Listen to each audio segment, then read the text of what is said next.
Halo guys, ngopi dulu guys. Wah, enak banget kopinya guys. Itu menandakan bahwa saya ini adalah konten kreator pemula. Kebanyakan guysnya.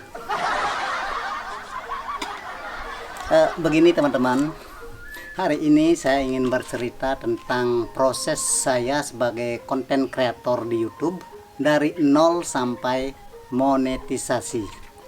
Ceritanya begini teman-teman. Awalnya saya terinspirasi dari video konten kreator dari Buleleng yang bernama Puji Astawa.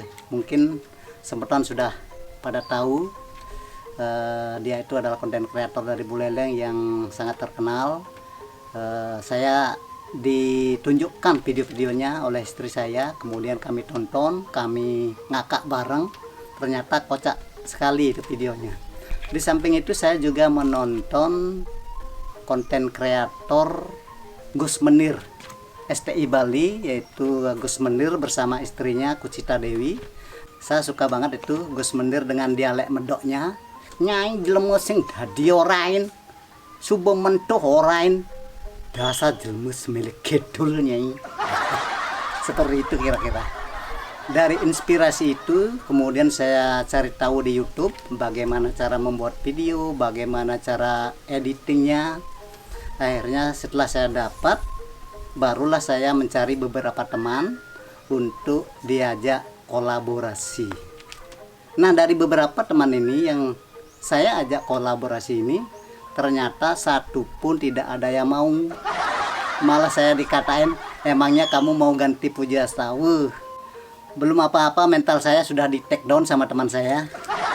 Aduh, karena saya mempunyai keinginan yang menggebu-gebu, semangat yang membara, berapi-api, akhirnya saya buat sendiri, berjalan sendiri. Bagaimana cara mengeditnya, bagaimana cara pengambilan gambarnya. Nah, terus singkat cerita saya membuat video, kemudian membuat akun YouTube, dan akhirnya saya upload di YouTube. Dan setelah saya upload di YouTube, yang nontonnya tuh ada sekitar berapa tuh, 3 atau 4 orang ya. Yang nonton itu saya, istri saya, dan anak saya. Akhirnya saya terus membuat video untuk diupload, karena orientasinya adalah dolar. Saya dengar itu di YouTube dapat dolar. Akhirnya saya bersemangat sekali itu untuk membuat video untuk mendapatkan dolar. Seiring berjalannya waktu dari bulan ke bulan, akhirnya setelah 1 tahun saya mendapatkan 85 subscriber. Bukan 85.000, 85 subscriber. Bagaimana cara saya dapatkan dolar? Kalau sudah 1 tahun baru dapatkan 85 subscriber. Padahal persyaratan monetisasi di YouTube itu adalah 1000 subscriber dan 4000 jam tayang. Dan respon istri saya itu, belum mau butuh. Nah, video ini tawa-tawa gitu. Artinya saya dibilang gila, itu diremehin. Akhirnya setelah saya melihat video-video saya, karena penontonnya tidak begitu banyak, subscribernya masih sedikit, akhirnya saya mengevaluasi video-video saya. Setelah saya evaluasi video-video saya itu, ternyata gambarnya terang redup karena pakai HP jadul ya. Tidak perlu saya sebut namanya, nanti produsennya marah. Karena gambarnya terang redup, akhirnya saya tanpa sepengetahuan istri saya pergi ke Denpasar membeli kamera Canon agar hasil gambarnya lebih bagus, dan juga editingnya saya kira kurang bagus ya, agak amatiran begitu. Akhirnya saya mempelajari lagi biar lebih baik begitu, lebih sempurna, sehingga penonton bisa menikmati video-video saya. Setelah saya memakai kamera, ternyata tidak ada perkembangan semeton. Akhirnya saya membuat fans page atau halaman di Facebook yang bernama Ngiring Mekedekan. Mungkin semeton sudah tahu itu. Pertama saya membuat video dengan suara dubbing Mbak Google itu ya. karena saya belum pede gitu menggunakan suara saya sendiri, dan saya mengevaluasi suara saya juga sebagai lokontreng. Ini dia. Apa gaya beli? Apa gaya beli? Suaranya masih laki-laki banget. Terus saya belajar membuat suara lokontreng seperti ini. Aduh, gastelah, pipis ngelah. Aduh, apa penejakan dan ini? Nggak sing juari, beli gating langga. Dan akhirnya respon dari netizen itu lumayan besar. Banyak netizen membagikan video-video saya, yaitu ada yang membagikan sampai 3 ribuan, 4 ribuan, bahkan 5 ribuan begitu. Senang sekali saya mendapatkan apresiasi dari masyarakat. Dulu sebelumnya ikoncereng itu bernama Loh Jegeg. Nah, lihat ini videonya.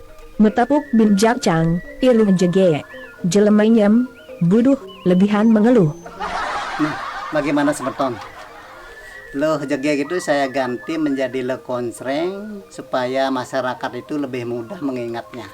Kemudian saya membuat karakter Lokontreng itu yang unik, yaitu karakter yang sakle, yang ngedegin ya, ngeselin, lenge-lengehan begitu, biar lebih lucu aja. Ternyata setelah saya membuat halaman di Facebook, banyak netizen itu lari ke YouTube untuk melihat YouTube saya.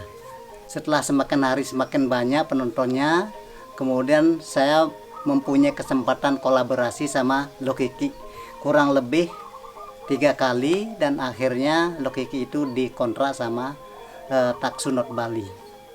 Dan akhirnya pertengahan September tahun 2020 video-video saya tuh ada iklannya. Itu tandanya kalau video sudah ada iklannya pada saat itu berarti video kita sudah ada dolarnya. Nah, kemudian saya mendapat surat cinta dari YouTube, yaitu Google AdSense. Kemudian bulan berikutnya saya mendapatkan gaji. Gaji saya pertama yaitu 4 jutaan. Nah, kemudian istri saya tahu bahwa saya sudah mendapat gaji di YouTube, baru dia itu mendukung saya, membelikan saya daster, wig, dan lain sebagainya. Itulah istri. Kalau sudah ada uang, baru dia mendukung. Betul nggak? Nah, begitulah semeton proses saya sebagai konten kreator di YouTube. Kita harus berproses, harus berjuang keras untuk mendapatkan apa yang kita inginkan. Semangat, jangan mudah menyerah. Terima kasih.